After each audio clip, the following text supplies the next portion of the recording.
ఏకశ్చేత్ పుత్రవాన్ భవేత్ సర్వాంస్తాంస్తేన పుత్రేణ పుత్రిణో మనురబ్రవీత్. అన్నదమ్ములు ఉండి అన్నదమ్ములలో మిగిలిన వాళ్ళెవ్వరికీ కొడుకులు లేకపోయినా ఒక్కడికి అందులో కొడుకు పుట్టాడనుకోండి, మిగిలిన వాళ్ళందరూ కూడా కొడుకులను పొందినట్టే. కొడుకులున్న తండ్రుల కిందే లెక్కలోకి వస్తారు. అన్నదమ్ములలో ఒక్కడికి కొడుకున్నా చాలు, మిగిలిన వాళ్ళు కొడుకుని పొందినట్టే. ఎందుకని అంటే బాబయ్య అని పిలుస్తాడు, బాబాయ్ అంటే పినతండ్రి అని పిలుస్తాడు. కాబట్టి వాడు పినతండ్రికి కొడుకే, నాన్నగారికి కొడుకే, అన్నదమ్ములు ఇద్దరైతే. కాబట్టి అన్నదమ్ములలో ఒకరికి కొడుకున్నా మిగిలిన అన్నదమ్ములందరూ కొడుకులను పొందినట్టే. ఇప్పుడు మరి శంతన మహారాజు గారికి కొడుకులు పుడితే, ఆ కొడుకులకు కొడుకులు పుడితే భీష్ముడికి కొడుకులు ఉన్నట్టే అవుతుంది. కానీ అలా అవలేదు అక్కడ అన్నది మళ్ళీ ఇంకొక పెద్ద మలుపు. ఇంత త్యాగం ఎందుకు చేశాడు? వంశం విస్తరించాలని. అనేక మంది సోదరులు నీకు ఉండాలిరా అని ఎందుకన్నాడు అసలు ఆయన? ఉదే నీ జీవితం నమ్మకం తక్కువరా, ఎక్కువ మంది సోదరులు ఉంటే వంశం నిలబడుతుందిరా అన్నాడు శంతన మహారాజు గారు. తానొకటి తలచిన దైవం ఒకటి తొలుచు, ఎవరు చెప్పగలరు? అక్కడ ఉంటుంది విచిత్రం అంతా. శంతన మహారాజు గారు ఏం చేశాడు? ఒరే ఎవరు భీష్మిస్తారా, ఇలా ఎవరు ప్రతిజ్ఞ చేస్తారా? నువ్వు కాబట్టి చేశావు, కాబట్టి నీకు నేను వరం ఇస్తున్నాను, స్వచ్ఛంద మరణం. నువ్వు కోరే వరకు నీకు మరణం రాదు. వశిష్ఠ మహర్షి ఏమిచ్చారు? దీర్ఘాయుర్దాయం. దీర్ఘాయుర్దాయం అన్నది అందరూ 100 ఏళ్ళు బతికితే 120 అనుకోండి పోని, ఏదో ఉదాహరణకి. కానీ ఇప్పుడు ఈయనేమిచ్చాడు వరం? నువ్వు కోరుకునే వరకు మరణం రాదు. అసలు ఒక్కొక్కసారి ఇలా ఉండడం కన్నా బాబోయ్ అంటారు చూశారు, అప్పుడు అదో వరం అవుతుంటుంది. కానీ భీష్మాచార్యుల వారి జీవితంలో ఆయన కోరుకుంటే కానీ అది రాదు, మృత్యు. కానీ పాపం ఆయన పడిన సుఖం ఏమిటి? మరి ఎందుకంటే ఆ జీవితం గురించి ఇంత గొప్పగా చెప్తారు మీరు అంటే, మీరు ఒకటి గుర్తుపెట్టుకోండి, ఆయన లేని నాడు భారతం పంచమ వేదం కాదు. ఆయన ముఖతహానే రావాలి, సమస్త శాస్త్రములు ప్రబోధంగా రావాలి మళ్ళీ లోకానికి. అందుకే మహాభారతంలో సమస్త ధర్మములు ప్రధానంగా శాంతి పర్వం, అనుశాసనిక పర్వం, ఆ రెండిటిలో చెప్పిన వాడు ఎవరు అంటే భీష్ముడే. భీష్ముడు అంపశయ్య మీద ఉంటే ఎవరు చుట్టూ ఉన్నారో తెలుసా? ఏదో ధర్మరాజు గారు, భీముడు, అర్జునుడు వాళ్ళు ఉంటే వేరు. వేదవ్యాసుడి దగ్గర నుంచి ఋషి మండలం అంతా చుట్టూ కూర్చుంది అంపశయ్య చుట్టూ. నోరు విప్పి ఏం మాట్లాడతాడో వినాలని. అంటే ఎంత సర్వశాస్త్ర పారంగతుడో మీరు అర్థం చేసుకోండి. వ్యాసుడంతటి వాడు పక్కన కూర్చున్నాడంటే, కృష్ణుడంతటి వాడు ధ్యానముద్రలో ఉండిపోయాడు. భీష్ముడు ధ్యానం చేస్తే భీష్ముడితో మమేకం అయిపోయాడు కృష్ణుడు. ఆయన వెళ్ళిపోతే చెప్పేవాడు లేడు, రా వెళ్ళి వినన్నాడు ధర్మరాజుని. అంపశయ్య మీద పడుకుని ధర్మాలు చెప్పాడు. అంతటి మహాపురుషుడు. ఆయన లేని నాడు ఈ ధర్మం ఎలా అందుతుంది? అందుకే భీష్ముడి గురించి చెప్పుకోవడం, భీష్ముడి గురించి వినడం అసలు మనుష్య జన్మకే ఒక గొప్ప అదృష్టం నా దృష్టిలో. కాబట్టి ఇప్పుడు శంతన మహారాజు గారు సత్యవతీదేవి వివాహం చేసుకున్నాడు, సంతోషంగా కాలం గడుస్తోంది. 2 కుమారులు కలిగారు. ఒక కొడుకు పేరు చిత్రాంగదుడు, వేరొక కొడుకు పేరు విచిత్రవీర్యుడు. ఆయన ఏమనుకున్నాడు? వీళ్ళిద్దరి వలన వంశము వృద్ధిలోకి వస్తుంది, నీ జీవితం అపనమ్మకం రా, సోదరులు కావాలన్నాడు. కానీ ఈ చిత్రాంగదుడు అన్నవాడు ఉన్నాడే, వాడు చాలా చించల స్వభావం ఉన్నవాడు, విపరీతమైన అహంకారం ఉన్నవాడు. ఈ రెండు చాలా ప్రమాదకరమైన ధోరణి. అవతల వాడికి ఎంత విద్వత్తు ఉండనివ్వండి, ఎంత పనితనం ఉండనివ్వండి, ఎంత సమర్థుడు కానివ్వండి, వాడు అహంకారగ్రస్తుడైతే, వాడు విపరీతమైన గర్వంతో ఉన్నవాడైతే, అత్యంత ప్రమాదకరమైన అంటుడు వ్యాధికి సంబంధించిన ఒక క్రిమి ఒకటి బయలుదేరినట్టే. వాడు అక్కడితో వదలబెట్టాడు. ఎందుకో తెలుసా? వాడి అహంకారంతో వాడు వ్యవస్థనంతటినీ సర్వనాశనం చేస్తాడు. అందరినీ తృణీకరించి మాట్లాడతాడు వాడు. అది అంటుకుంటుంది అందరికీ. అందున కొత్త వాళ్ళకి తొందరగా అంటుకుంటుంది. పిల్లలకి, చిన్న చిన్న పిల్లలకి, పరిపక్వత లేని వాళ్ళకి ఇలాగే ఉండాలి, ఇలా ఉందనుకుంటాడు. అప్పుడు ఏమవుతుందంటే మొత్తం వ్యవస్థ కుళ్ళిపోతుంది. అందుకే అహంకారము పరమ ప్రమాదకరము. దానికి తోడు చంచలత్వం కలిసిందనుకోండి, చంచలత్వం అంటే ఏంటో తెలుసా? ఇవాళ ఓటి నచ్చుతుంది, రేపు ఓటి నచ్చుతుంది. పోనీ ఇది నచ్చింది చేస్తాడని మీకేం నమ్మకం ఉండదు వాడికి. ఇవాళ ఇది, రేపు అది. వాడికి నచ్చింది వాడికి ఏ కారణం చేతనైనా లభించలేదనుకోండి, వాడి అహంకారం పైకి లేస్తుంది, వాడు వ్యవస్థను నాశనం చేస్తాడు. వాడు రాజైనా సరే రాజ్యానికి అంతటికీ బరువు. ఇప్పుడు ఎవరికి తలపోటు? వీడిని చూసి. భీష్ముడికి తలకాయపోటు. విచిత్ర వీర్యుడు. విచిత్ర వీర్యుడికి భోగలాలస, ఎప్పుడు భోగాలు భోగాలు భోగాలు. శంతన మహారాజు గారు అదృష్టవంతుడు, 2 కుమారుల్ని కన్నాడు, తనువు త్యాగం చేసేశాడు. ఆయన ఉత్తమ లోకాలకి వెళ్ళిపోయాడు. మహాభీషుడుగా శంతనుడుగా వచ్చినవాడు వెళ్ళిపోయాడు. పాపం భీష్ముడి భుజస్కంధాల మీద పడింది. మరి పెద్ద కుమారుడు ఎవరు? చిత్రాంగదుడు. వాడు చంచల స్వభావం ఉన్నవాడు, అహంకారి. కానీ తానేమని ప్రతిజ్ఞ చేశాడు? సత్యవతీదేవికి కలిగినటువంటి సంతానంలో పెద్దవాడికి పట్టాభిషేకం చేస్తాను, నేను రాజ్యం తీసుకోనని కదా చేశాడు. అందుకే చిత్రాంగదుడికే పట్టాభిషేకం చేశాడు. ధర్మం మన వైపు ఉంటుంది. అవతలవాడు అలాంటివాడు కాబట్టి నేను ధర్మం తప్పానంటే అనడానికి వీల్లేదు. ధర్మం ఎప్పుడూ మన వైపు నుంచి ఉంటుంది కాబట్టి మన ధర్మం మనం అనుష్ఠించాలి. భీష్ముడు ధర్మాత్ముడుగా నిలబడిపోయాడు. తానన్న మాటకి కట్టుబడి పట్టాభిషేకం చేశాడు. కానీ చంచల స్వభావం ఉన్నవాడు కదా, ఎప్పుడు ఏం చేస్తాడో ఎవరికీ తెలియదు. అసలు ఇంకా వివాహం అవ్వలేదు, సంతానాన్ని పొందలేదు చిత్రాంగదుడు. కానీ ఆయన చిత్రాంగదుడి పేరున్నటువంటి ఒక గంధర్వరాజుతో యుద్ధానికి వెళ్ళాడు. ఆ రోజుల్లో అదొక విచిత్రం. ఈ పేరు నీకన్నా ఉండాలి, నాకన్నా ఉండాలి. ఇద్దరికీ ఉండడం ఏంటి? ఎవరో ఒకళ్లే ఉండాలి. అంటే ఆ పొగరుబోతుతనానికి అర్థం ఉండదు. అన్నిటికన్నా విచిత్రం ఏంటంటేనండి, ఆ పొగరున్నవాడు ఉంటాడే, వాడు దెబ్బలాడ్డానికి, వాడు సర్వనాశనం చేయడానికి కారణాలు ఉండవు. అసలు వాడి స్వభావమే కారణం. ఏదైనా భరించచ్చేమో కానండి, అది చాలా కష్టం సుమా. ఎందుకో తెలుసా? మీ ముందు 1000 శతఘ్నుల్ని మోహరించిన మీరు మిమ్మల్ని రక్షించుకోగలరేమో, మీ కోటని కాపాడుకోగలరేమో. ఒక్క అహంకారి చేరితే 1000 శతఘ్నుల కన్నా ప్రమాదకారి. ఎప్పుడో అప్పుడు కోట బదలు కొడతాడు, వాడు పాడు చేసేస్తాడు. వాడిని నిగ్రహించడం అంత కష్టం, దానికి చంచల స్వభావం కలిస్తే అంత ప్రమాదం. కాబట్టే వేరొక చిత్రాంగదుడి మీదకి యుద్ధానికి వెళ్ళాడు. ఆ చిత్రాంగదుడు ఈ చిత్రాంగదుడు హిరణ్వతీ నదీ తీరంలో యుద్ధం చేశాడు. ఆ గంధర్వరాజు చాలా మాయలు తెలిసినవాడు. ఆయన అనేక రూపాలు పొంది యుద్ధం చేసి ఈ చిత్రాంగదుడిని చంపేశాడు. ఏమైంది అహంకారం? ముందు వెనకాల ఏమైనా ఆలోచించనిచ్చిందా? అరే మహానుభావుడు, అక్కడ భీష్ముడు ఎంత ప్రతిజ్ఞ చేశాడు, ఎంత త్యాగం చేశాడు, ఎందుకు ఈ పిచ్చి, ఏమిటి ఈ చంచల స్వభావం, ఏమిటి అహంకారం, అసలు ఇలా ప్రవర్తించచ్చా మనం? ఏమైనా ఆలోచన ఉందా? ఆయనకి తృప్తి అంతే. నేను ఇలా ఉన్నానా లేదా, నేను ఎవరిని లెక్క పెట్టకుండా ఉన్నానా లేదా, అది ఆయనకి గర్వం అంతే. కానీ అది ఏం చేసింది ఆఖరికి? వాడు ఎప్పుడోప్పుడు పడిపోతాడు. కాబట్టి ఏమయ్యాడు అంటే అసలు పెళ్ళే చేసుకోలేదు, ఇంకా సంతానాన్ని పొందల. పెద్దవాడు చిత్రాంగదుడు మరణించాడు. పోనీ చిత్రాంగదుడు మరణించాడు, ఇంకా మిగిలిన వాడేవాడు? విచిత్ర వీర్యుడు మిగిలాడు. కాబట్టి ఆ విచిత్ర వీర్యుడికి పట్టాభిషేకం చేశాడు. ఇప్పుడు విచిత్ర వీర్యుడు రాజయ్యాడు. కానీ భీష్ముడి మనసులో భీష్ముడికి ఒక భయం ఉంటుందా ఉండదా? ఇప్పుడు మళ్ళీ అటు తిరిగి ఇటు తిరిగి వంశాంకురం ఎంతమంది అయ్యారు? ఒకడే అయ్యాడు. ఇటువైపు నుంచి తిరిగి కథ ఎక్కడికి వచ్చింది? ఏది తప్పించారో అక్కడికే వచ్చింది. అది భీష్ముడి జీవితంలో మలుపులు. ఇవన్నీ ఎవరు? ఏ సుఖపడినవాడు, ఇంత దిద్దుకుని పెద్దరికాన్ని భుజాల మీద వేసుకుని మోస్తున్నవాడు మహానుభావుడు, అంత ధర్మనిష్ఠాతత్పరుడు. ఆయనే లేకపోతే ఎక్కడుంది ఈ వంశం? అసలు ఎక్కడుంది ఈ భారతం? ఎక్కడుంది కురుక్షేత్రం? ఎక్కడుంది ధర్మ సంస్థాపన? ఆయన ఉన్నాడు కాబట్టి నడిచింది కథ. కాబట్టి ఇప్పుడు విచిత్ర వీర్యుడికి పట్టాభిషేకం చేశాడు. ఆయన త్వర ఆయనది, వంశం వృద్ధిలోకి రావాలి. కాబట్టి విచిత్ర వీర్యుడికి పెళ్లి చెయ్యాలి. విచిత్ర వీర్యుడికి పెళ్లి చేస్తే ఆయన సంతానాన్ని పొందితే అమ్మయ్య వంశం నిలబడింది అని సంతోషించాడు.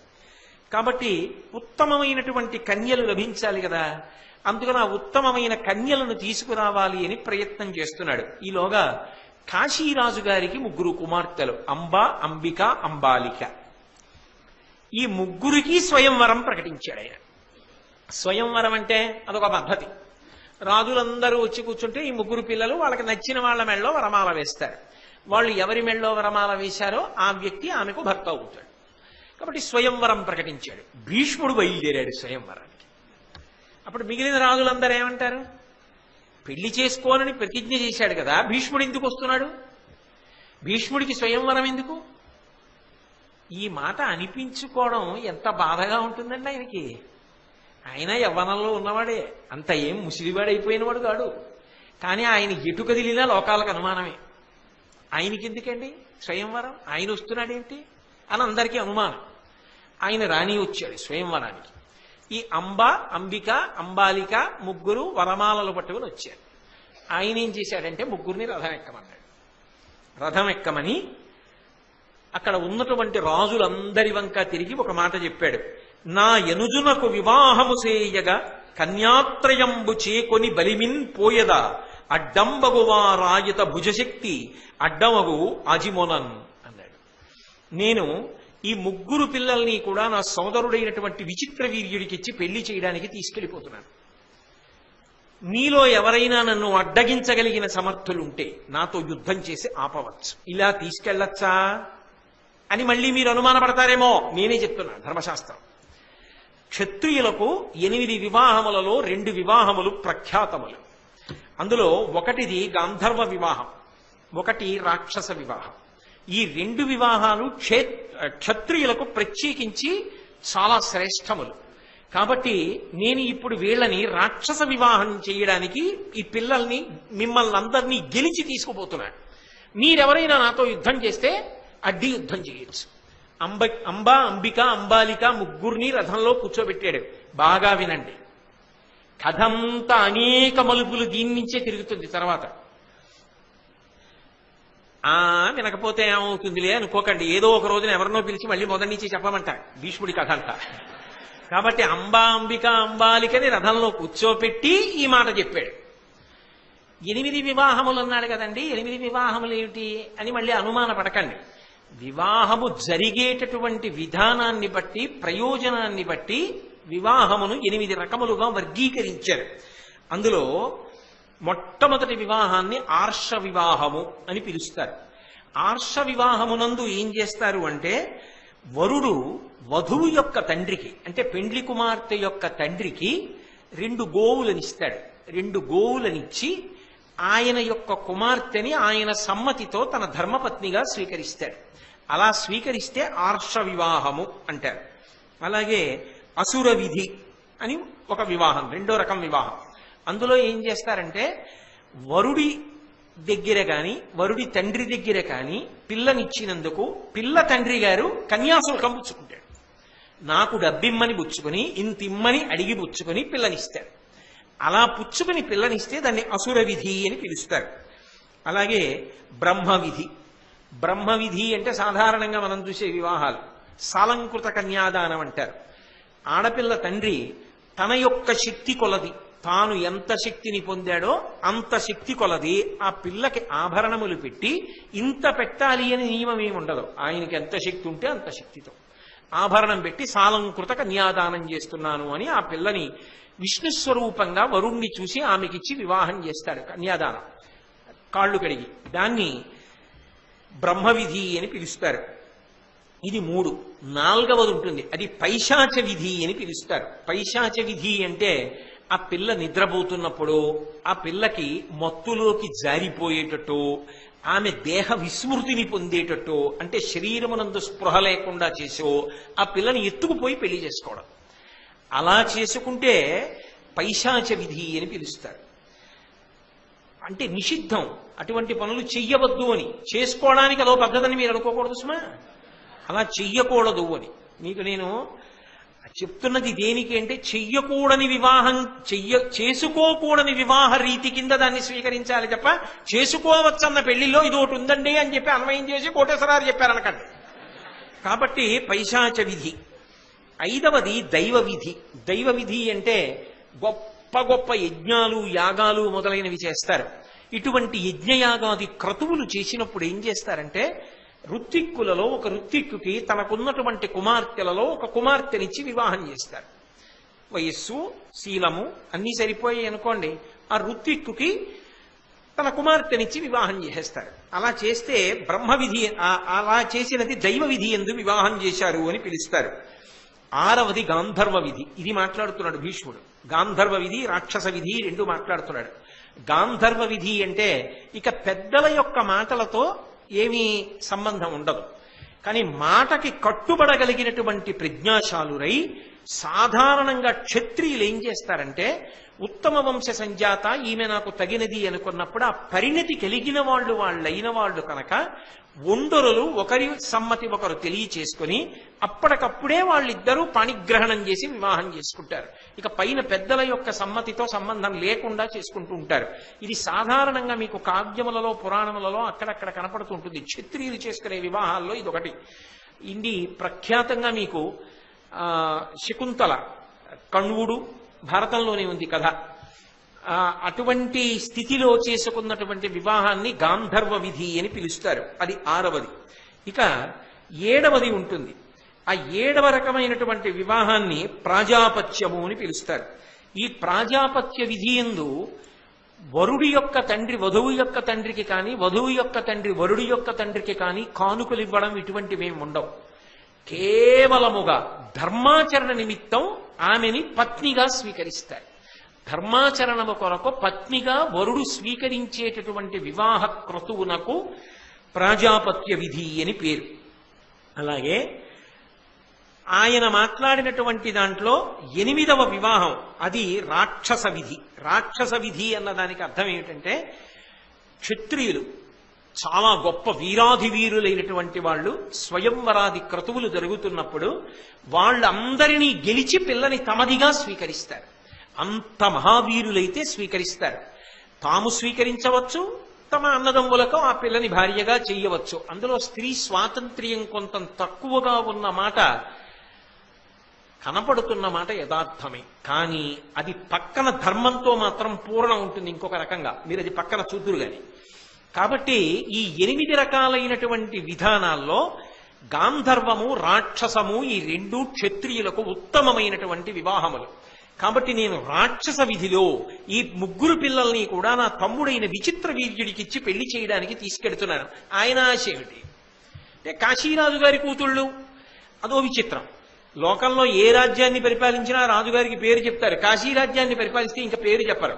కాశీ రాజ్యాన్ని పాలించడమే గొప్ప, ఇంకా మళ్ళీ నీ పేరు ఎందుకని కాశీరాజు గారు అంటారు. అంతే, అదో గౌరవం అంతే.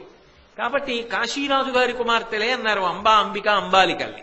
ఈ 3 నేను తీసుకెళ్లి విచిత్ర వీర్యుడికి ఇచ్చి పెళ్లి చేస్తా. 3 భార్యలుంటే ఎక్కువ మంది సంతానం పుడతారని పాపం భీష్ముడు అనుకున్నాడు. అనుకుని 3 తీసుకెళ్లి ఆయన ఆ క్షత్రియులందరినీ పిలిస్తే వాళ్ళందరూ కలిసి భీష్ముడి మీదకి యుద్ధానికి వచ్చారు. ఇంతమంది కలిసి భీష్ముడి మీదకి యుద్ధానికి వచ్చినా కూడా ఆయన ఎంత మాత్రము వెనుతీయక వాళ్లతో యుద్ధం చేసి వాళ్ళందరినీ ఓడించి ఈ 3 తీసుకుని ఆ హస్తినాపురానికి చేరుకుని ఆ విచిత్ర వీర్యుడికిచ్చి 3 వివాహం చెయ్యాలి అని అనుకున్నాడు. అనుకుని అన్ని ఏర్పాట్లు చేస్తున్న సమయంలో బాగా జ్ఞాపకం పెట్టుకోవాలి మీరు ఈ మలుపు మాత్రం. ఎందుకంటే ఈ ఒక్క మలుపు మీద తర్వాత ప్రసంగం జరిగే విధానం భీష్ముడి జీవితంలో ఒక పెద్ద ప్రశ్న ఉత్పన్నమవుతుంది. అందుకే మీరు ఈ మలుపుని అతి జాగ్రత్తగా జ్ఞాపకం పెట్టుకోవాలి. 3 తన తమ్ముడు విచిత్ర వీర్యుడికిచ్చి వివాహం చేద్దాం అనుకుంటూ ఉండగా అంబ వచ్చింది భీష్ముడి దగ్గరికి. వచ్చి ఒక మాట అంది, పరగనన్ను సాల్వపతి వరించిన తండ్రి చేత పూర్వదత్తనైతి అమ్మహీషునకు నయంబున నెయ్యది ధర్ము విరిగి దాని తలపుమిప్పుడు. ఆవిడంది, ఓ భీష్మ, ఇత పూర్వమే సాల్వరాజ్యాన్ని పరిపాలిస్తున్నటువంటి సాల్వుడు నన్ను వివాహం చేసుకోవాలి అని కోరుకున్నాడు. ఆ మాట మా తండ్రి గారికి తెలుసు. మా తండ్రి గారు నన్ను అతనికిచ్చి వివాహం చేస్తానని చెప్పి సాల్వభూపతికి మాట కూడా ఇచ్చేశారు. అతను కూడా నన్ను భార్యగానే చూస్తున్నాడు. కేవలం ఏదో స్వయంవరంలో నేను ఆయన మెళ్ళలో దండేయడమే మిగిలిందంతే. మేమిద్దరం మానసికంగా భార్యాభర్తలు. ఆయన నన్ను కోరుకున్నాడు, నేను ఆయన్ని కోరుకున్నాను. పైగా మా తండ్రి గారు అంగీకరించారు. మా తండ్రి గారు ఈమెను నీకు ఇచ్చి పెళ్లి చేస్తానని చెప్పాడు. అందుకే ఆమె చెప్తోంది, తండ్రి చేత పూర్వదత్తన ఇతి అమ్మహీషునకు. మా తండ్రి గారు ఇతపూర్వమే నిజానికి నన్ను ఇచ్చేశారు ఆయనకి భార్యగా. కాబట్టి నయంబున ఎయ్యిది ధర్ము విరిగి, ఇప్పుడు ఏది ధర్మమో నువ్వు ఆలోచించు. మా తండ్రి నన్ను ఎవరికి ఇచ్చాడు? సాల్వుడికి ఇచ్చాడు. నేను మానసికంగా ఆయన భార్యని, అతను నాకు మానసికంగా భర్త. మా తండ్రి దృష్టిలో ఆయనే అల్లుడు. నీ దృష్టిలో నేను విచిత్ర వీర్యుడికి భార్యనవ్వాలి. అంబికా అంబాలికతో ఈ గొడవ లేదు. వాళ్ళకి ఇలా ఏం గొడవలు లేవు. మనసులు ఇవ్వడాలు పుచ్చుకోవడాలు అల్లర్లు వాళ్ళకేం లేవు. వాళ్ళ మనసులు వాళ్ళ దగ్గరే ఉన్నాయి. లేనిది ఎవరిది అంటే అంబది. కాబట్టి ఏది ధర్మమో అది నువ్వు చెయ్యి. పోనీ నాకు ఇది చెయ్యని అడిగిందా? నాకు సాల్వుడిని ఇచ్చి పెళ్లి చేయందా? నన్ను పుట్టింటికి పంపించేయందా? నాకు విచిత్ర వీర్యుడిని ఇచ్చి చెయ్యందా? తెచ్చావు కాబట్టి నువ్వు చేసుకోందా? ఏమీ చెప్పాల. ఏది ధర్మమో అది చెయ్యి అంటే ఇప్పుడు పెద్దరికాన్ని ఎవరికి కట్టబెట్టింది? కట్టబెట్టిందా? ఆయన ఏం చేశాడు? ధర్మాన్నే ఆలోచించాడు. ఆలోచించి ఈమె మనసు ఇతపూర్వమే వేరొక పురుషుడికి ఇచ్చేసింది. మానసికంగా ఈమె ఆయనకు భార్య. ఇది ఈమె తండ్రి కూడా అంగీకరించిన విషయం. ఈమె తండ్రి చేత అంగీకరింపబడి ఈమె అతనికి నేను భార్యని అని మనస్సులో కొంతకాలము భావన చేసిన తరువాత, ఈమె నా భార్య అని ఆ పురుషుడు భావన చేసిన తరువాత, ఈమెని గెలిచి తెచ్చాను అన్న కారణం చేత తమ్ముడికిచ్చి ఎలా వివాహం చేస్తాను? దోషం అవుతుంది కదా. ఈమె మానసికంగా భార్య, క్రతువు జరిగిందా లేదా వదిలిపెట్టండి. ఈమెను ఎలా ఇచ్చి పెళ్లి చేస్తాను? వెంటనే విప్రుల్ని సంప్రదించాడు. సంప్రదించి ఇలా చెయ్యకూడదు, తప్పు, ఆ పిల్ల మనసు ఇక్కడ లేదు అని కొంతమంది వృద్ధ స్త్రీలని పిలిచాడు. పిలిచి విప్రులను తోడిచ్చి ఆ అంబని సాల్వభూపతి దగ్గరికి పరమ గౌరవంతో పంపించేశాడు. నాకు తెలియదు ఈ విషయం. మరి సాల్వుడు ఏం చేస్తున్నాడండి? రావాలి కదా, స్వయంవరానికి రావాలి కదా, మెళ్ళో దండన వెయ్యాలా అంబ? అప్పుడు కదా వివాహం. మరి రావాలి కదా అక్కడికి. వచ్చాడు. మరి వచ్చిన వాడు ఏం చేస్తున్నాడు? భీష్ముడు ఎత్తుకుపోతుంటే మిగిలిన వాళ్ళందరూ గెలుస్తారు కదా అని చూశాడు. వాళ్ళందరూ ఓడిపోయాక తాను వెళ్ళాడు యుద్ధానికి. భీష్ముడిని నిలు నీతో యుద్ధం చేస్తానని యుద్ధం చేశాడు. భీష్ముడి ముందు ఎవరు నిలబడతారు? ఇతపూర్వమే చెప్పాడుగా దశరాజు, బ్రహ్మ విష్ణు మహేశ్వరులైనా నిలబడలేడు. అందుకే ఓడిపోయాడు సాల్వుడు. ఓడిపోయిన తరువాత భీష్ముడికి ఏం తెలుసు? ఆ సాల్వుడు అంబని భార్యని చేసుకున్నాడు ఇతపూర్వమే మానసికంగా అన్న విషయం భీష్ముడికి తెలుసా? పోనీ రథంలో నంబ చెప్పిందా? వాళ్ళ నాన్న చెప్పాడా? ఎవరూ చెప్పకుండా ఆయనకి ఎలా తెలుస్తుందో? ఆయన తీసుకొచ్చాడు హస్తినాపురానికి. అప్పుడు చెప్పింది ఆవిడ. చెప్పాక ఏం చేశాడు? పరమ గౌరవంగా సాల్వుడి దగ్గరికి పంపించేశాడు. నువ్వు వెళ్ళిపో, ఆయన్నే చేసుకో, నువ్వు సంతోషంగా ఉండమ్మా, మనసు లేని నిన్ను నా తమ్ముడికి ఇచ్చి పెళ్లి చెయ్యను అని పంపారు. పంపించేసి ఈ అంబికా అంబాలిక అన్యమైన మాట చెప్పలేదు. చెప్పకుండా విచిత్ర వీర్యుడిని వివాహం చేసుకోవడానికి సిద్ధపడ్డారు కనుక ఆయన ఏం చేశాడు? భీష్ముడు రాక్షస వివాహంగా అంత కష్టపడి గెలిచి తెచ్చిన పిల్లలు, వంశం వృద్ధిలోకి వస్తుంది, వీళ్ళకి పిల్లలు పుడతారని ఎంతో ఆనందంతో ఆకాశమంతా పందిరి భూదేవంతా పీట వేసి ఈ ఇద్దరిని విచిత్ర వీర్యుడికిచ్చి అద్భుతంగా వివాహం చేశాడు. చక్కగా వాళ్ళు సంతోషంగా ఉన్నారు. అలా ఉండనివ్వండి. వాళ్ళ రాత్రికి కనీసం మంగళప్రదంగా ఓ కళ్యాణం జరిగింది అన్న దగ్గర ఆగితే అంబ ఏం చేసింది అన్నది నిజానికి ఇక్కడ రాదు. భారతంలో ఆదిపర్వం అయిపోవాలి, సభాపర్వం అయిపోవాలి, చాలా దూరం వెళ్ళిపోయిన తర్వాత ఒక చోట భీష్ముడు చెప్పాడు ఉద్యోగ పర్వంలో. కానీ ఈ మలుపుని నేను చాలా కాలం ఆపేశాను అనుకోండి, మీకు ఈ కథా సంవిధానంలో భీష్ముడి జీవితంలో తిరిగిన మలుపుని అర్థం చేసుకోవడం కొంత కష్టం అవుతుంది. అందుకే మీ ప్రయోజనాన్ని అపేక్షించి నేనేం చేస్తానంటే, పైగా రేపటి రోజు తిథిరీత్యా కూడా చాలా గొప్పది. ఎందుచేత? గురువారం పట్టుకదు, మరి శ్రావణ మాసం శుక్లపక్షం విధియ, ఇంత గొప్ప తిథితో ఉంటోంది. కాబట్టి రేపటి రోజున అంబ యొక్క ఉపాఖ్యానాన్ని చెప్తా. ఆ అంబ జీవితం ఎన్ని మలుపులు తిరిగింది భీష్ముడి పరంగా, అందులో ఎన్ని విచిత్రాలు జరిగాయి, ఈ విషయాన్ని రేపటి రోజున మనం చేస్తాను.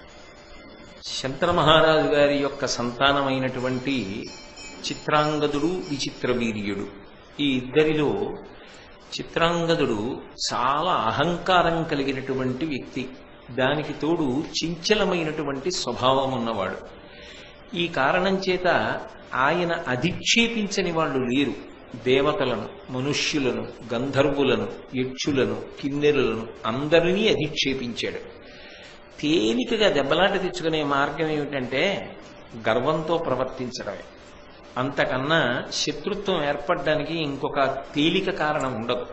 మనిషి గర్వమే మనిషిని పాడు చేస్తుంది.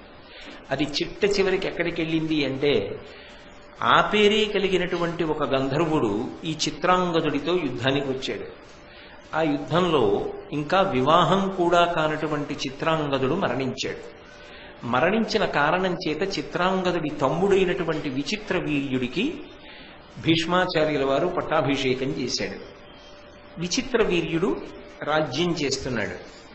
కానీ వంశం బాగా వృద్ధిలోకి రావాలనేటటువంటి తీవ్రమైన ఆకాంక్ష కలిగినటువంటి భీష్ముడు ఆ విచిత్ర వీర్యునకు వివాహం చెయ్యడం కోసం కాశీరాజు గారు ప్రకటించినటువంటి స్వయంవరానికి వెళ్ళి ఆయన కుమార్తెలైనటువంటి అంబా, అంబిక, అంబాలిక ముగ్గురిని కూడా పరాక్రమం చేత గెలిచి తీసుకుని వచ్చి ఆ విచిత్ర వీర్యునకు వివాహం చెయ్యాలి అని ప్రయత్నం చేశాడు.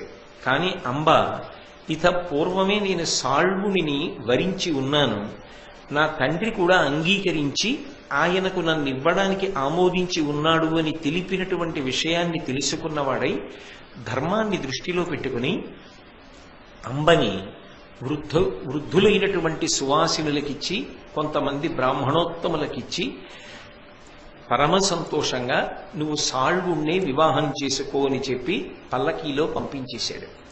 విచిత్ర వీర్యునకు అంబిక, అంబాలిక వీరిద్దరిని ఇచ్చి వివాహం చేశాడు. ఇప్పుడు విచిత్ర వీర్యుని వలన వంశం వృద్ధిలోకి వస్తుంది అని భీష్మాచార్యుల వారు ఊహ చేశాడు. కానీ ఆ విచిత్ర వీర్యుడికి ఒక లక్షణం ఉంది. ఆయన విపరీతమైనటువంటి భోగలాలస. ఇద్దరు భార్యలతో విశేషమైనటువంటి ఆ కామ సంబంధమైన క్రీడకి లోనైనటువంటి కారణం చేత ఆయన తేజస్సు క్షీణించి కొంతకాలమునకు మరణించాడు. సంతానము కలగలేదు సరికదా, విచిత్ర వీర్యుడు మరణించాడు. శంతన మహారాజు గారు అనుకున్నాడు, నేను సంతానాన్ని మళ్లీ వివాహం చేసుకుని పొందితే భీష్ముడితో వంశం అంతరించిపోకుండా విస్తరిస్తుంది అనుకున్నాడు. మనం ఒకటనుకుంటాం, భగవంతుడు ఒకటి చేస్తాడు. జీవితం అన్న మాటకు అర్థం అదే. అన్నీ మనం అనుకున్నట్టే జరిగిపోతే ఇక భగవంతుడు ఉన్నాడు అన్న మాటకు అర్థం ఎక్కడుంటుంది? ఆ మాటకు అర్థం ఉండదు. శ్రీరామాయణంలో రామచంద్రమూర్తి చెప్పినట్టు మనిషి సంకల్పం చేస్తాడు, ఈశ్వరానుగ్రహం కూడా కలిసి వస్తే అది అలా జరుగుతుంది.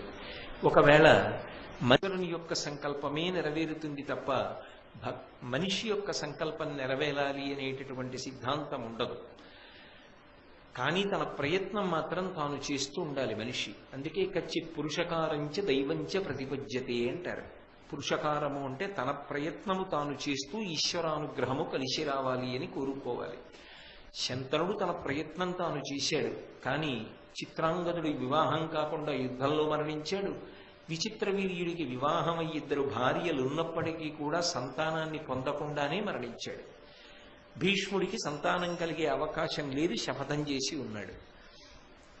ఏ సత్యవతీదేవిని తన తండ్రి అయినటువంటి శంతన మహారాజు గారికి ఇచ్చి వివాహం చేయడం కోసం ఇంత భీష్మించాడో, ఇంత గొప్ప ప్రతిజ్ఞ చేశాడో, ఆ సత్యవతీదేవియే తల్లి స్థానంలో ఉండి భీష్ముని వద్దకొచ్చి కొన్ని విషయాలు మాట్లాడింది. ఏది మాట్లాడినా ధర్మమే మాట్లాడతారు వాళ్ళు. కాబట్టి ఆవిడంది, శంతను సంతానంబును సంతత కీర్తియును పిండ సత్కృతియును అత్యంత మహీభారమును పరంతపానీయందు చిరతరంబై నిలిచెను.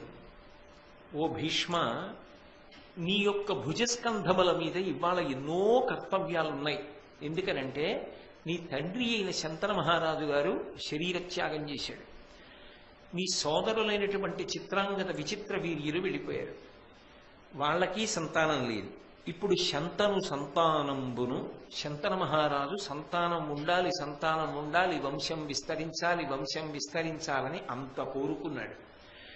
ఆయన కోరిక తీరాలన్నా సంతత కీర్తియును, ఈ ఆచంద్రతారార్కంగా వంశం వర్ధిల్లి హస్తినాపుర రాజధానిగా ఈ సామ్రాజ్యము ఈ వంశము చేత పరిపాలింపబడింది అన్న కీర్తి నిలబడాలి అన్న పిండ సత్కృతియును, శరీరాన్ని విడిచిపెట్టేసిన వాళ్ళకి వాళ్ళ కడుపున పుట్టినటువంటి వాళ్ళు ఆ పిండ ప్రదానం చేసి వాళ్ళకి జరగవలసినటువంటి అంత్యేష్టిక్రియ జరిపి వాళ్ళు శరీరం వదిలిపెట్టినటువంటి తిథి సంవత్సరంలో ఎప్పుడు వస్తుందో అప్పుడు పిండ ప్రదానం చేస్తూ శ్రాద్ధాది కర్మలు జరగాలి అంటే అత్యంత మహీభారమును.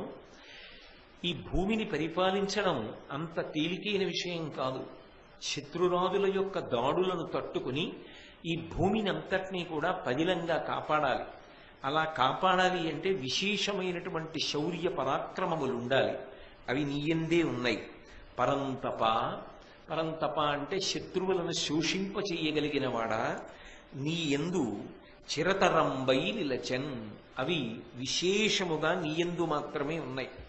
కాబట్టి ఇప్పుడు నీ తండ్రి యొక్క కోరిక తీరాలన్నా,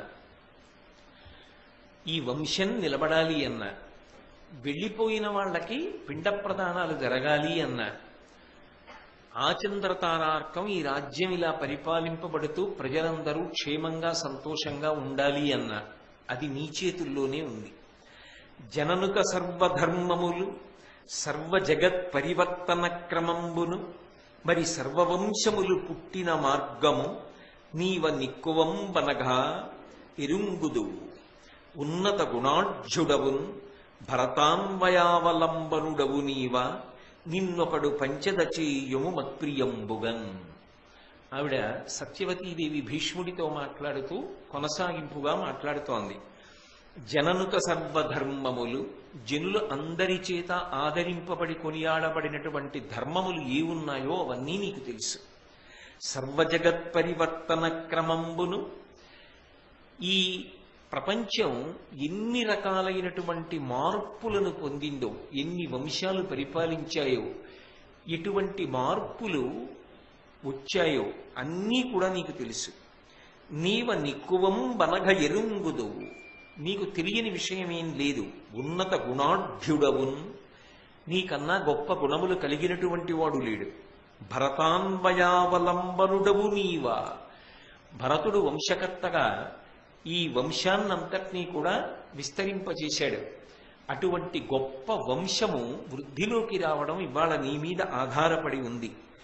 నిన్నొకడు పంచద చేయుము మత్ప్రియంబుగన్, నిన్నొక్క కోరిక కోరుతాను భీష్మ, తల్లిగా నేను కోరినటువంటి కోరికని నువ్వు తీర్చాలి. నా ఆదేశంగా స్వీకరిస్తావో, తల్లి యొక్క కోరికగా భావిస్తావో, కానీ నా కోరికని మాత్రం నువ్వు తీర్చవలసి ఉంటుంది. ఈ కురువంశంబున నీ ఒక్కరుడవయున్నవాడవు, ఉర్వీరాజ్యం బెక్కటి చేకొని తేజము దిక్కుల వెలిగింపు సంతతయు బడయు ముగిన్. ఇవాళ ఈ కురువంశానికి అంతటికీ కూడా మిగిలినటువంటి వాడివి నువ్వు ఒక్కడివి. కాబట్టి నువ్వు ఇప్పుడు మళ్ళీ పెళ్లి చేసుకుని సంతానాన్ని కను. అలాగే ఈ రాజ్యభారాన్నంతటినీ కూడా నువ్వు స్వీకరించు. అంతేకాదు, నిరతంబు బ్రహ్మమొదలుగా వరుసన ఎడతెగక ఇట్లు వచ్చిన వంశం బురుభుజ నీ ఉండగా నీ తరమున విచ్ఛిన్నమగుట ధర్మవేనినన్. భీష్మ, ఒక్క విషయాన్ని బాగా ఆలోచించు. చతుర్ముఖ బ్రహ్మగారు సృష్టిని ప్రారంభం చేశాడు. ఆ సృష్టిని ప్రారంభం చేసినప్పుడు ఈ వంశం ప్రారంభమై నిరంతరంగా అలా కొనసాగుతూ వస్తోంది. ఇవాళ నువ్వు ఈ వంశ విస్తరణ నిర్వహించకపోతే, రాజ్యభారాన్ని స్వీకరించకపోతే ఇక్కడతో ఇది అంతరించిపోతుంది. నీ తండ్రి శంతన మహారాజు గారు ఇది జరగకూడదని కోరుకున్నాడు. కాబట్టి నీవు ఈ తంతువు కొనసాగేటట్టుగా, ఈ వంశము విస్తరిల్లేటట్టుగా, ఈ రాజ్య పరిపాలనము మన చేత నిరంతరము కొనసాగేటట్టుగా కర్తవ్యాన్ని స్వీకరించాలి. కాబట్టి వివాహం చేసుకుని సంతానాన్ని కను. ఇది ఒక విచిత్రమైన సన్నివేశం. ఎవరి కోసం చేశాడు ఈ ప్రతిజ్ఞ? కామినీ కాంచనములు రెండిటికీ దూరంగా ఉంటాను అని, నేను బ్రహ్మచర్యాన్ని పాటిస్తాను, సంతానాన్ని పొందానని, రాజ్యభోగం నాకు అక్కర్లేదు, ఇకపైన సత్యవతీదేవి కడుపున పుట్టినటువంటి సంతానమే రాజ్యమునకు అధికారులవుతారని ప్రతిజ్ఞ చేసినటువంటి భీష్మాచార్యుల వారి వద్దకి అదే సత్యవతీదేవి వచ్చి, నువ్వు వివాహం చేసుకుని సంతానాన్ని పొంది నువ్వే రాజ్య పరిపాలన చెయ్యి అని అడుగుతాను. మీకు ఈ సన్నివేశం విన్నప్పుడు ఏం గుర్తొస్తుంది? శ్రీరామాయణంలో నవపంచచ వర్షాణి దండకారణ్యమాశ్రిత చీరాజన జటాధారీ రామో భవతు తాపసః అభిషేక సమారంభో రాఘవస్యోపకల్ప్యతాం అనేనైవాభిషేకేన భరతో విభిషిచ్యతాం అంటుంది కైకమ్మ. యవరాజ్య పట్టాభిషేకం జరగాలని దశరథ మహారాజు గారు రామచంద్రుడి విషయంలో ఏ ముహూర్తాన్ని నిర్ణయించాడో అదే ముహూర్తానికి భరతుడికి యవరాజ్య పట్టాభిషేకం జరగాలి. అదే ముహూర్తంలో రాముడు రాజ్యాన్ని విడిచిపెట్టి 14 సంవత్సరములు అరణ్యవాసానికి వెళ్ళిపోవాలి అని అడిగింది. రాముడు అరణ్యవాసానికి వెళ్ళిపోయాడు. వెళ్ళిపోయి దశరథుడు మరణించిన తరువాత అదే కైకమ్మ అరణ్యానికి వెళ్ళి, రామా నేనే నిన్ను అడుగుతున్నాను, మళ్ళీ వెనక్కి వచ్చి రాజ్యం చెయ్యి అంది. కైకమ్మ రాముణ్ణి ఎలా ప్రార్థన చేసిందో, ఏ సత్యవతీదేవి శంతనుడికి భార్య కావాలని భీష్మించి ఘోరమైన ప్రతిజ్ఞని భీష్మాచార్యుల వారు చేశారో, ఆ భీష్మాచార్యుల వారిని మళ్ళీ అదే సత్యవతీదేవి వాటిని ఉపసంహారం చేసి వివాహం చేసుకుని సంతానాన్ని కని రాజ్యాన్ని అవిచ్ఛిన్నంగా పరిపాలన చేస్తూ వంశాభివృద్ధితో ఆచంద్రతారార్కం ఈ ప్రక్రియ నడిచేటట్టుగా చూడమని అభ్యర్థిస్తోంది. పరిస్థితులు రావడం వేరు, మాటకి నిలబడగలగడం వేరు. అది అంత తేలికైన విషయం కాదు. నేను ఇందువల్ల చేయలేకపోతున్నానండి అని చెప్పవచ్చు, అది తప్పని నేను అంటలేదు. కానీ కొన్ని కోట్ల మందిలో ఎవరో ఒకరు మాత్రం ఆ ఇచ్చిన మాట కోసమే నిలబడిపోతారు తప్ప, మాటకి అంత ప్రాధాన్యత ఇస్తారు తప్ప అన్న మాట తప్పడానికి మాత్రం వీల్లేదు. వాళ్ళు అంత పౌరుషంతో, అంత సత్యనిష్టతోటి ఉంటారు. సత్యమేవీశ్వరో లోకే సత్యం పద్మాశ్రితా సదా సత్యమూలాని సర్వాణి సత్యాన్నాస్తి పరమం పదం అంటాడు రాముడు రామాయణంలో. అసలు సత్యాన్ని మించినటువంటి పరమపదం ఏముంది? సత్యాన్ని ఆశ్రయించి లక్ష్మీదేవి ఉన్నది అంటాడు. కాబట్టి భీష్ముడు కూడా రాముడు రామాయణంలో ఎలా మాట్లాడాడో అదే తీరుగా మాట్లాడతాడు. భీష్మాచార్యుల వారి యొక్క జీవితాన్ని పరిశీలిస్తుంటే ఆర్షవాంగ్మయంలో ఉన్నటువంటి మహాపురుషులందరిలో ఉన్నటువంటి సుగుణముల యొక్క కూడిక మీకు కనపడుతుంది. అందుకే ఆయన అన్నాడు, విని భీష్ముడనియే నీకిట్లని ఆనతీయ తగునే అమ్మి నా పల్కిన పల్కును మరి నా తాల్చిన వ్రతమును చిరుపునంత చిరుతని చెప్పుడా. మీరు నన్ను ఇలా ఆజ్ఞాపించచ్చా అమ్మా? వివాహం చేసుకోమంటున్నారు, రాజ్య పరిపాలన చెయ్యమంటున్నారు.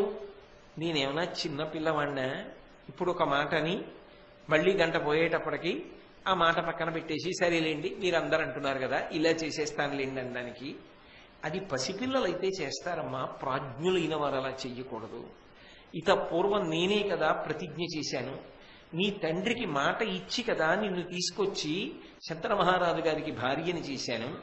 ఇవాళ శంతన మహారాజు గారు వెళ్ళిపోయారని నీకు పుట్టినటువంటి సంతానమునకు సంతానము కలగకుండా శూన్యం ఏర్పడిందని నేను మాట తప్పనా? నేను వివాహం చేసుకోనా? నేను రాజ్యభారాన్ని స్వీకరించనా? ఇంత భీష్మించిన భీష్ముడు మాట తప్పాడు అన్న మాట రాదా? కాబట్టి అలా చెయ్యకూడదమ్మా. మాటకి కట్టుబడి ఉండడంలో గొప్పతనం ఉంది. హిమకరుడు శైత్యమును అర్యముడు మహాతేజమును హుతాశనుడు ఉష్ణత్వమును విడిచిరేని గుర్వర్ధమునా చేకొనిన సద్వ్రతంబు విడుతునే.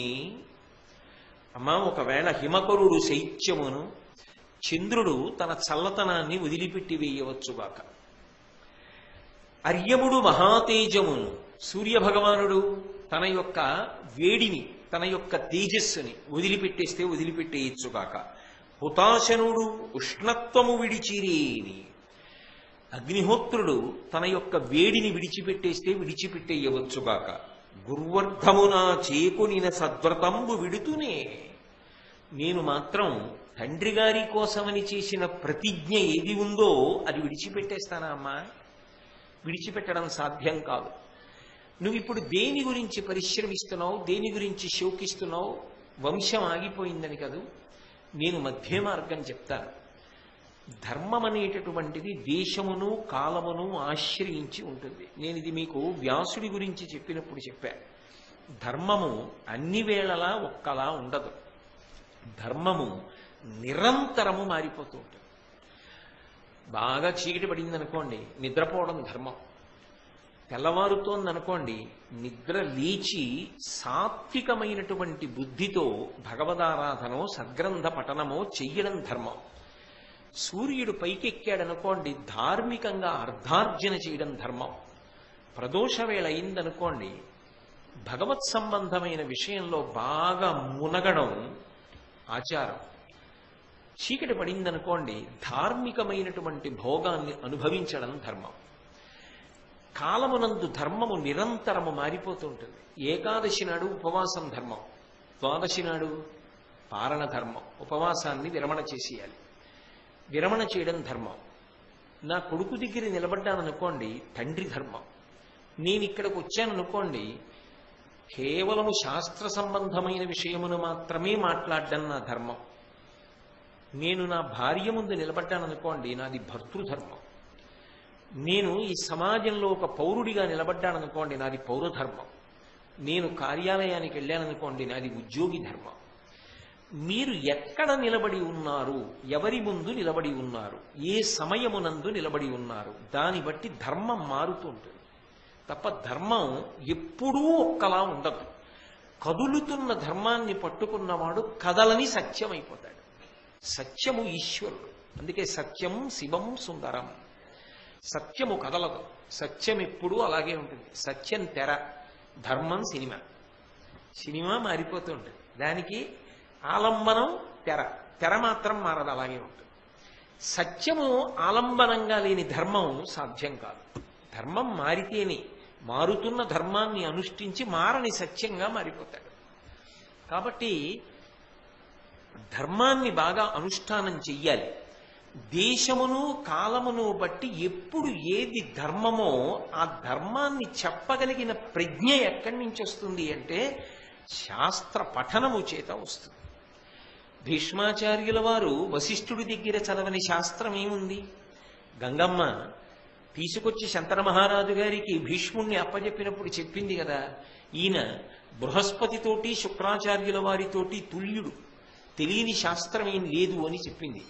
అన్ని శాస్త్రములు చదువుకున్నవాడు ఇంత జటిలమైన సమస్య ఏర్పడినప్పుడు ఆ సమస్య ధర్మాతిక్రమణము కాకుండా ఎలా విడదీయవచ్చో చెప్పగలిగినటువంటి ప్రజ్ఞ కూడా ఉండి తీరాలి కదా.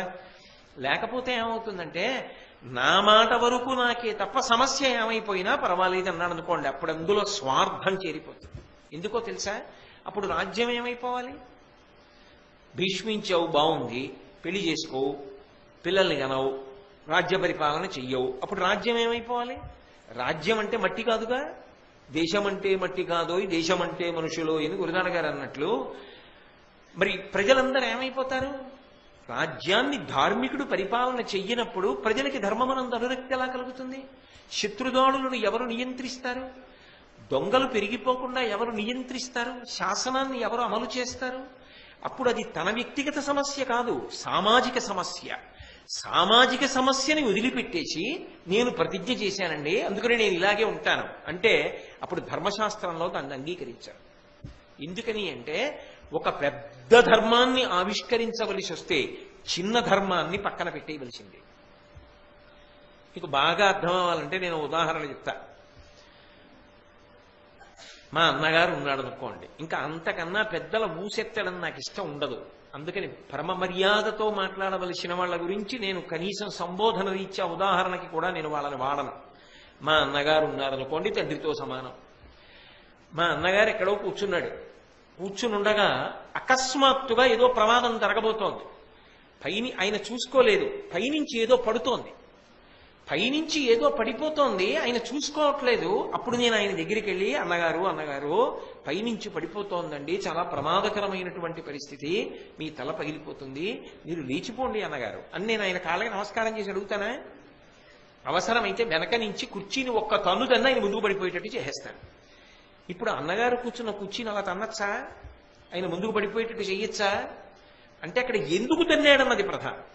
ఆయన కాలుతో ఎందుకు తన్నాడంటే అన్నగారిని రక్షించుకోవడానికి తన్నాడు. అలా ఆయన తొందరపడి తన్ని ఆయన వెనక్కి ఈయన ముందుకి పడిపోతే పైనుంచి పడిపోయిన దానికి ఇద్దరు పడిపోతాడు. కాబట్టి ఆయనని తన్ని ఈయన వెనక్కి ఆయన ముందుకి పడ్డాడు, పైనుంచి పడింది, మధ్యలో పడింది, ఇద్దరు బతికారు. ఇప్పుడు ఒక అధర్మం జరిగింది, తన్నకూడని అన్నగారిని తన్నాడు, కానీ ఆయనకి దోషం వస్తుందా? అంటే దాని వెనక ప్రయోజనాన్ని ఆలోచించకుండా తీర్పు ఎలా చెప్తారు? అది తెలియక శాస్త్రము మౌఢ్యం అంటారు చాలా మంది. శాస్త్రం అలా ఎప్పుడు చెప్పదారు. అప్పుడు అది ధర్మమే.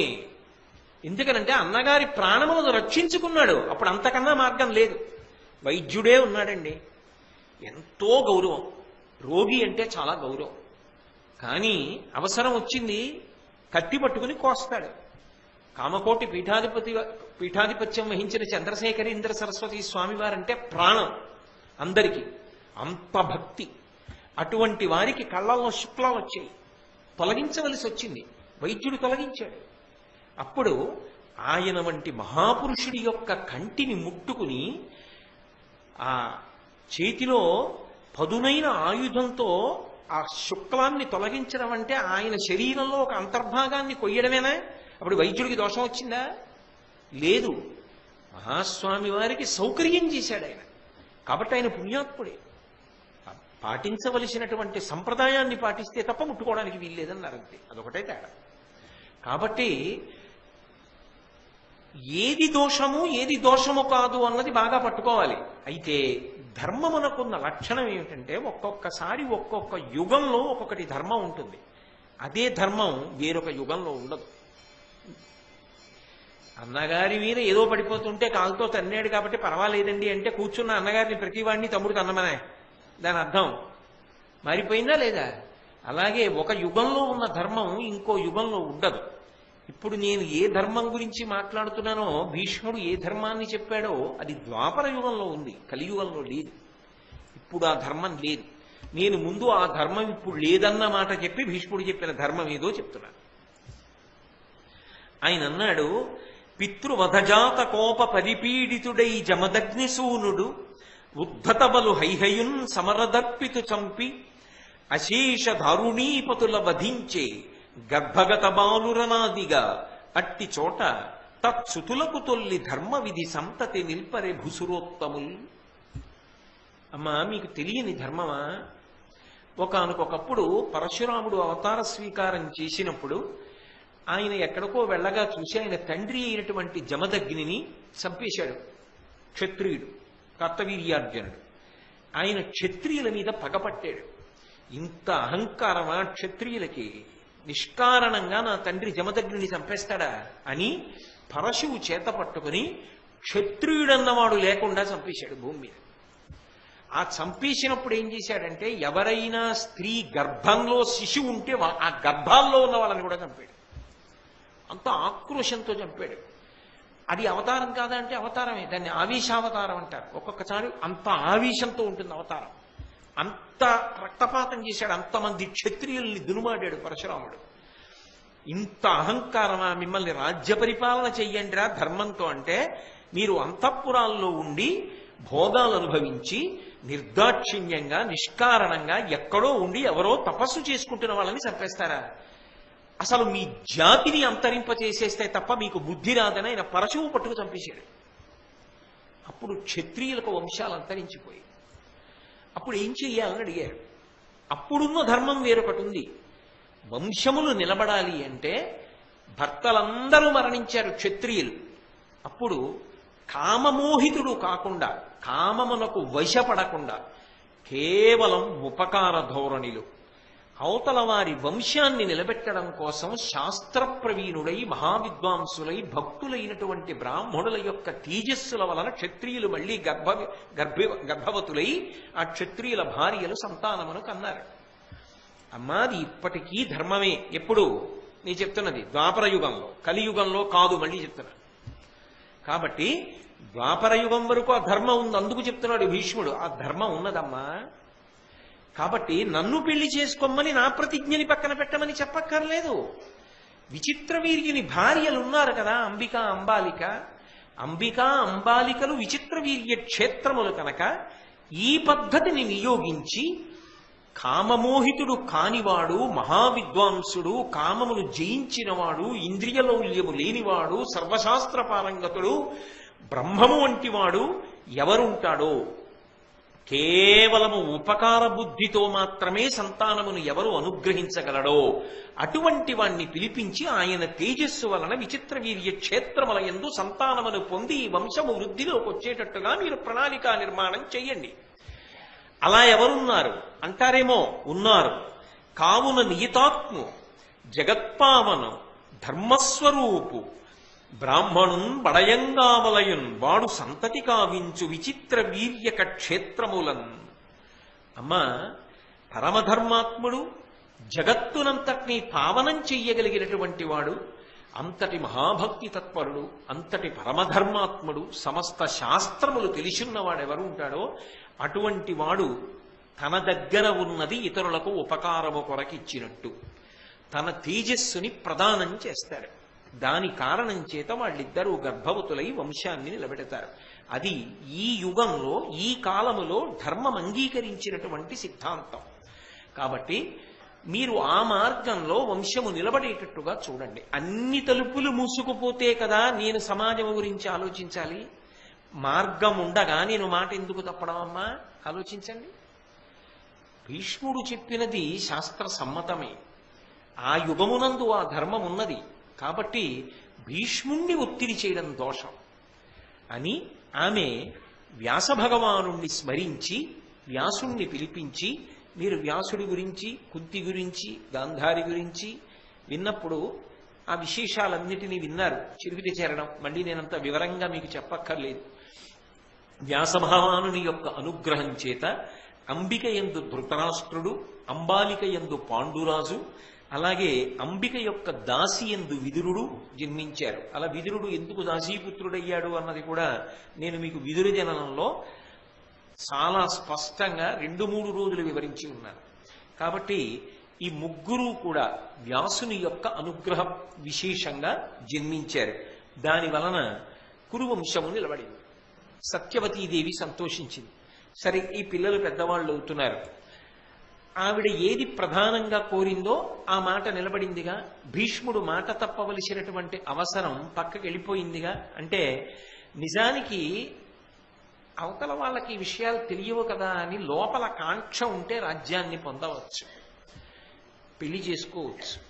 కానీ చేసినటువంటి ప్రతిజ్ఞ మీద ఆయనకి ఎంత విశ్వాసమో, ఎంత గౌరవమో చూడండి. ఆ మాటకే కట్టుబడ్డాడంతే. అటువంటి మహాపురుషులు ప్రపంచ చరిత్రలో ఎంతమంది ఉంటారు? అంతటి గొప్పవాడు భీష్ముడంటే. కాబట్టి ఆ వంశం అలా వృద్ధిలోకి వస్తోంది. సత్యవతీదేవి సంతోషంగా ఉంది. కొంతసేపు ఆ కథని పక్కన పెట్టండి. ఎందుకని అంటే దీనికి ముందు ఒక మలుపు ఉంది. అంబ జీవితం ఉంది. మరి అంబని తీసుకొచ్చిన తరువాత పంపించాడు కదా భీష్మాచార్యుల వారు సాల్వుడి దగ్గరికి. మర్చిపోయారు? అప్పుడే మర్చిపోలేదు కదా. కాశీరాజు కుమార్తెలు అంబా, అంబిక, అంబాలికని తీసుకొచ్చి అంబిక అంబాలికని విచిత్ర వీర్యుడికి ఇచ్చి వివాహం చేసి అంబని సాల్వుడినే వివాహం చేసుకో అని చెప్పి పుణ్యాంగనలను విప్పులను ఇచ్చి చాలా మర్యాదతో పంపించేశాడు. ఇప్పుడు ఆ అంబ జీవితం ఏమైంది అన్నది నిజానికి ఆది పర్వంలోనిది కాదు. కానీ చాలా దూరం భీష్ముడి జీవితం ముందుకి చెప్పిన తరువాత ఇది చెప్పవలసి ఉంటుంది. ఎందుకంటే కథాక్రమంలో భారతంలో అలా వస్తుంది. ఉద్యోగ పర్వంలో చెప్తాడు దుర్యోధనుడితోటి. కానీ మీ సౌకర్యం కోసం మహాభారతంలో భీష్ముడు అన్న శీర్షికతో నేను మాట్లాడుతున్నాను కాబట్టి పక్కనే వెళ్ళిన అంబ ఏమైంది అన్నది మళ్ళీ 20 రోజుల తర్వాత మాట్లాడే కన్నా ఇప్పుడే మాట్లాడితే మీకు సౌలభ్యంగా అర్థం చేసుకోవడానికి వీలుంటుంది అన్న ఉద్దేశ్యంతో నేను అంబ వైపు నుంచి వచ్చినటువంటి మలుపుల గురించి ప్రస్తావన చేసే ప్రయత్నం చేస్తున్నాను. భీష్మాచార్యుల వారి చేత పంపబడినటువంటి అంబ సాల్వుడి దగ్గరికి వెళ్ళింది. వెళ్ళి ఆ సాల్వుడిని చూసి ఆమె ఒక మాట అంది. అంబయు అట సాల్వుని కడకొంబోగిన నతడు భీష్ముని కొనిపోయిన దానిం పరచుం గైకొన ధర్మంబే కన్యాత్మ మెడలె మగువా నీకున్. ఎంత గొప్పవాణ్ణి మనసిచ్చిందో చూడండి. ఆయన అన్నాడు, అసలు నా దగ్గరికి ఎందుకు వచ్చావు నువ్వు అని అడిగాడు. అడిగి, నిన్ను భీష్ముడు కదా తీసుకుపోయాడు యుద్ధంలో గెలిచి, నేను కూడా భీష్ముడి చేతిలో ఓడిపోయాను కదా, నేను ఎప్పుడైతే భీష్ముడి చేతిలో ఓడిపోయానో అప్పుడే నువ్వు భీష్ముడికి చెందిన వస్తువు అయిపోయావు. నువ్వు భీష్ముడికి చెందిన దానవు. ఏది చేసుకున్నా భీష్ముడి ఇష్టం. తన దగ్గరికి పంపించడం తప్పుట. ఎందుకు తప్పు అంటే ఆయన అన్నాడు, పరచుం గైకొన ధర్మంబే, నువ్వు దుష్టురాలివి, మనసు నాకిచ్చావు, భీష్ముడితో వెళ్ళిపోయావు, ఏదో కారణానికి మళ్ళీ ఇక్కడికి వచ్చావు. అంటే ఆయన ఉద్దేశం ఏంటంటే, బహుశా నీకు విచిత్ర వీర్యుడితో వివాహం ఇష్టపడి ఉండదు, అందుకని ఇక్కడికి వచ్చావు. అంటే ఇంకింతకన్నా సభలో నేను చెప్పడం బాగుండదు. ఎంత అసహ్యంగా మాట్లాడచ్చో అంత అసహ్యంగానూ మాట్లాడాడు. పోనీ అక్కడతో ఊరుకున్నా బాగుండేది. ఆయన అన్నాడు, కన్యాత్వ మెడల మెగువా నీకున్, అసలు నీ ఎందు కన్యాత్వమే లేదు, నువ్వు వేరొకరికి ఇల్లాలి అయిపోయినట్టే. ఇంకా నాకిల్లాలి ఎలా అవుతావో, ఎందుకు వచ్చావు ఇక్కడికి? ఏ పురుషుడైనా కన్యని స్వీకరిస్తాడు, నువ్వు కన్యవా? భీష్ముని చేత గెలవబడిన దానివి, భీష్ముడు ఎలా నియోగిస్తే అలా, కాబట్టి నువ్వు వేరొకరి ఇల్లాలి కిందే లెక్క. ఆవిడేమంది, నేను సాల్వుడి ఇల్లాలి కింద లెక్క అంది భీష్ముడితో. ఇప్పుడు సాల్వుడేమంటున్నాడు, నువ్వు భీష్ముడి ఎవరికి చెప్తే వాళ్ళకి ఇల్లాలి కింద లెక్క, నువ్వు భీష్ముడికి చెందిన దానవు, నాకు చెందిన దానవు కావు, కాబట్టి నువ్వు ఇక్కడ ఉండడానికి వీల్లేదు, నేను నిన్ను స్వీకరించాను అన్నాడు. వెంటనే అంబ సాల్వుడితో అంది, తమ్మునికి గాగ భీష్ముడు ఉదగ్రవృత్తి కన్నియల కొనిపోయడుగాన బలిమి నన్ను కొనిపోయే, నా చేత నిన్ను వినిన అప్పుడే పుట్టించే దూషింపననగ తగునే. మీరు బాగా పట్టుకోవాలి అంబ మాట్లాడుతున్న మాటలు. ఆవిడంటోంది, భీష్ముడు నన్ను ఎందుకు తీసుకెళ్లాడో తెలుసా? నన్ను తీసుకెళ్ళింది భీష్ముడు వివాహం చేసుకోవడానికి కాదు, భీష్ముడి తమ్ముడికిచ్చి వివాహం చేయడానికి తీసుకెళ్ళాడు. కానీ నేను అక్కడికి వెళ్ళిన తరువాత చెప్పాను, నేను నీకు మనసిచ్చానని చెప్పా. నా మనసు సాళ్వుని ఎందున్నది, సాళ్వుడు కూడా నన్ను ఇల్లాలని చేసుకోవాలనుకున్నాడు. కాబట్టి నేను నిన్ను వివాహం చేసుకుంటాను అని భీష్ముడితో చెప్తే భీష్ముడు సంతోషంగా నన్ను నీ దగ్గరికి పంపించేశాడు. కాబట్టి ఇందులో భీష్ముడు చేసిన తప్పే ఉంది?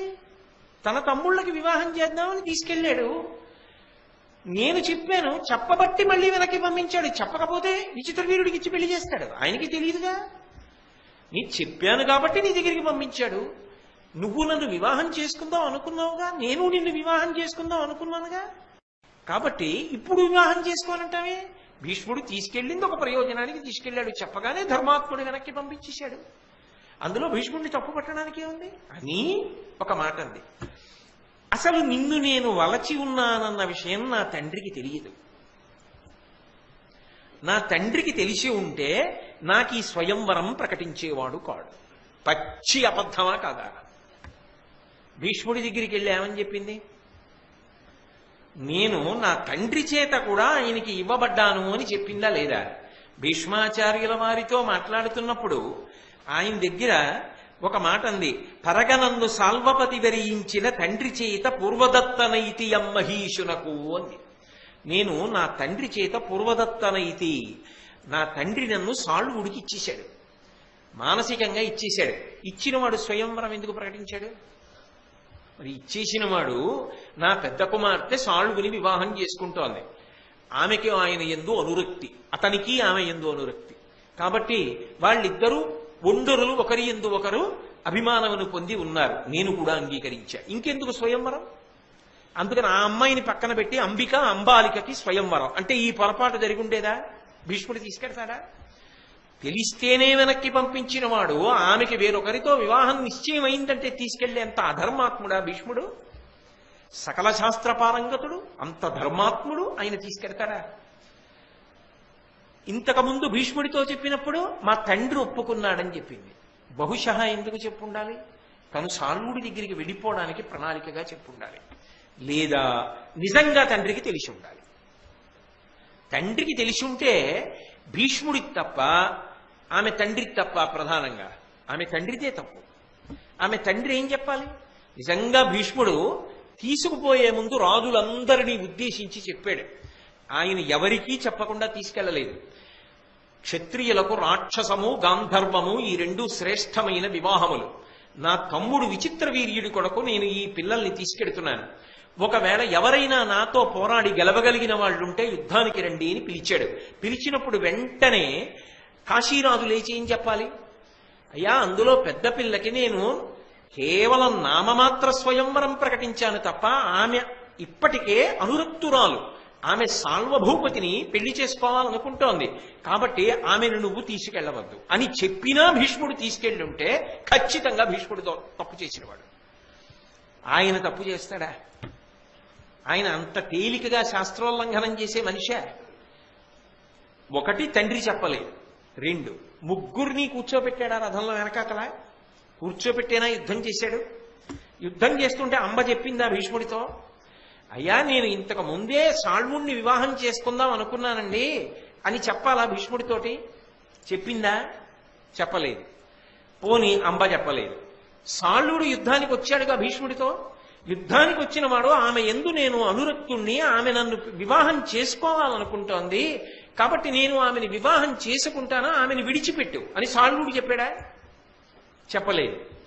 వాళ్ళు ముగ్గురు చెప్పకపోవడం తప్పు కాదుట, భీష్ముడు తీసుకెళ్ళడం తప్పుట. ఏమనాలి? కాబట్టి భీష్ముడు తీసుకెళ్ళాడు. అప్పుడు భీష్ముడి దగ్గర ఏం చెప్పింది అంటే వంకర చరిత్ర. ఏ మాట ఏదో ఎప్పటికి ఏది మాట్లాడాలో అది మాట్లాడుతూ ఉంటుంది తప్ప నిజానికి ఆమె ఏది మాట్లాడుతోందో ఎవరికి అర్థం కాదు. కాబట్టి భీష్ముడి దగ్గరికి వెళ్ళి మా నాన్న ఒప్పుకున్నారంది, వెంటనే పంపించేశాడు. సాల్వుడేమన్నాడు? చీ అవతల పో అన్నాడు. అన్న తర్వాత ఏమంటోంది? మా నాన్నకి తెలీదు, తెలిసి ఉంటే అసలు స్వయంవరమే ప్రకటించేవాడు కాదండి. అంటే మీ నాన్న ఎందుకు చెప్పలా సభలో అని సాల్వుడు అనకుండా తండ్రిని వెనకేసుకొచ్చింది. అంటే ఇప్పుడు తప్పు ఎవరి మీదకి నెట్టేస్తోంది? భీష్ముడి మీదకి నెట్టేస్తోంది. ఎలా నెట్టేస్తుంది అంటే, నేను అబలని, భీష్ముడంతా యుద్ధం చేస్తుంటే ఎత్తుకుపోతుంటే బాబాయ్ నాకు భయం వేసింది, అసలు మాట్లాడలేకపోయాను. అంతఃపురానికి వెళ్ళాక 10 మందిని చూసి అక్కడ సత్యవతీదేవి వాళ్ళు వీళ్ళు కనపడ్డాక నా గోడు చెప్పుకున్నాను. ఆ భీష్ముడు అలా ఎత్తుకుపోవచ్చా? ఆ భీష్ముడికి తప్పు, మా నాన్న తప్పు కాదు. అందుకని నా తండ్రి తప్పు కాదు, నా తప్పు కాదు. తప్పంటూ ఉంటే ఎవరిదయ్యి ఉండాలి? చెప్పని నీది చెప్పడానికి అవకాశం ఇవ్వని భీష్ముడిది. నువ్వు చెప్పకపోయినా ప్రేమ గుడ్డిది కదూ, తప్పేం లేదు. యుద్ధానికి వచ్చావు గెలుద్దామని, ఓడిపోయావు. ఓడిపోయిన వాడివి ఏం చెప్పుకుంటావు? భిక్షాందేహి అని ఉత్తమ క్షత్రియుడు అడుగుతావా? ఓడిపోయి మళ్ళీ నేను ఆవిడ్ని మన భార్యగా చేసుకుందాం అనుకుంటున్నానండి, ఆవిడ అంగీకరించింది, దయచేసి ఆవిడ్ని ఇవ్వండి అని భిక్షాందేహి అంటావా? అనలేవు. అందుకని నువ్వు అడగలేవు. నేను చెప్పలేకపోయాను. మా నాన్నగారికి తెలియదు. ఇప్పుడు ఎవరికి తప్పు? ఆవిడ దృష్టిలో భీష్ముడికి తప్పు. నిజంగా భీష్ముడు అలా చేశాడు, ఆయనది తప్ప? అంటే ఈ ప్రపంచం ఎంత గొప్పగా ఉంటుందంటే ఏ తప్పు చెయ్యని వాడిని కూడా తప్పు చేశాడు అని నిరూపణం చేయడానికి ప్రయత్నం జరుగుతుంది. ఎంత తేలిగ్గా చెయ్యొచ్చో చెప్పనా? రేపు కూడా నువ్వు పాఠం చదువుకు రాకపోతే నిన్ను చిత కొట్టేస్తానన్నాను అనుకోండి. రేపు కూడా పాఠం చదువు రాకపోతే తీసేసి రేపు నిన్ను చిత కొట్టేస్తానన్న అని నేనన్న ఒక్క మాటే మీరు 10 మాటలు చూపించారనుకోండి, నేను అదే అన్నాను అనుకుంటారు మీరు. అంతేగా? దానికి పూర్వం తెలుసా పరం తెలుసా? మీకు తెలియదుగా. ఓహో కోటేశ్వరరావు గారు అలా అనొచ్చా అంటే. కానీ దాని వెనక ఎంత కుట్రద్దో ఎవరికి తెలుస్తుంది? అసలు అన్న మాటలు పూర్వాపరాలు తెలిసిన వాళ్ళకి తెలుస్తుంది కదా. అంబ మాట అలా ఉంటుంది. అన్యథా ఆమె ఉద్దేశ్యం ఏమిటంటే ఇది భీష్ముడి తప్పు. అసలు నిజానికి మహాత్ముడు ఆయన ఏం చేశాడు పాపం? వెంటనే పంపించేలా వెనక్కి. ఎంత కృతజ్ఞతతో కూడుకున్న బుద్ధి, ఎంత వక్ర బుద్ధి, ఎంత అసహ్యకరమైన ఆలోచన విధానం. పైగా తగుతునమ్మా అని సాల్వుడి దగ్గరికి వచ్చి అడిగింది. ఆయన అనరాని మాట అన్నాడు, అయినా ఇష్టపడింది. అది విచిత్రం. ప్రేమ గుడ్డిది అని అందుకే వచ్చింది. ఇలా ఉంది సామెత. ప్రేమ కాదు, కామము గుడ్డిది. కాబట్టి నా తండ్రి ఎరగడు, లేకుంటే స్వయంవరాన్ని ప్రకటించేవాడు కాదు అంది. అంటే ఆయన అన్నాడు, నువ్వు ఎన్ని చెప్పు, ఎన్ని మాట్లాడు, ఇక నిన్ను మాత్రం నేను భార్యగా స్వీకరించాను. ఎందుచేత అంటావేమో, అసలు నువ్వు నా దృష్టిలో కన్యవికవు అంతే. అంటే ఆమె ఏడుస్తూ నిలబడేది. ఆఖరి అస్త్రం, కరుణంబుగనెచ్చు తలోదరి పో పొమ్మిచటనింక డడయకుమని మందిరము వెడలంగ నడిచిన అరిగె నదియు ఆర్త చిత్తయై వికలగతిన్. పోనీ అక్కడతో ఊరుకోలేదు సాల్వుడు. ఏడుస్తూ ఈ అంతఃపురంలో నించుంటాం ఎందుకు, పోతలకు పొమ్మన్నాడు. పద్యంలో యథాతథంగా ఆ మాటలే వాడేశారు. కరుణంబుగనెచ్చు తలోదరి పో పొమ్మిచట ఇంక దడయకుమని, ఇంకిక్కడ ఉండద్దు, పోతలబో, ఇక్కడికి ఎందుకు వచ్చావు అని అంతటి ప్రబుద్ధులు ఉంటారు లోకంలో. ఆమెని అంతఃపురంలోంచి బయటికి తోసివేశాడు. తోసివేస్తే ఆవిడేం చేసింది, మందిరము వెడలంగ నడిచిన అరిగె అదియు ఆర్తచిత్తయై వికలగతిన్. ఆర్తి పొంది మనసు వికలమై, ఇప్పుడు నేనేం చెయ్యాలి, పుట్టింటికి వెళ్ళి ప్రయోజనం ఏమిటి, భీష్ముడి దగ్గరికి వెడితే ఏం చేస్తాడు, నువ్వు చెప్పావు కదా నీ మనసు సాల్వుడికి ఇచ్చానని, నేనెలా ఇస్తానా తమ్ముడికి అంటాడు, ఇవ్వడు. ఇక విచిత్ర వీర్యుణ్ణి వివాహం చేసుకోలేదు, సాల్వుడు బయటికే తోయించేశాడు. ఇప్పుడు తనేం చేయాలి, అందుకని మనసు వికలమైపోయి ఇప్పుడు తనకి గతిపతి రెండూ లేవు. అయితే మనిషి రెండు సందర్భాల్లో ఏం చేస్తాడంటే, ఎవరో ఒకళ్ళని బలిపెట్టే ప్రయత్నం చేస్తాడు. ఒకటి అసూయ పెరిగిపోయిందనుకోండి, బలిపెట్టే ప్రయత్నం చేస్తాడు, పడగొట్టేయాలి ఎవరినో ఒకటి, మార్గంతో సంబంధం లేదు, అసూయ ఉంది కాబట్టి అవతల వాడిని పాడు చేయాలి. కోపం ఎక్కువైపోయింది అనుకోండి, నేను ఇది పొందకపోవడానికి కారణం ఏమిటి అంటే, రే ఏమో పరమేశ్వరు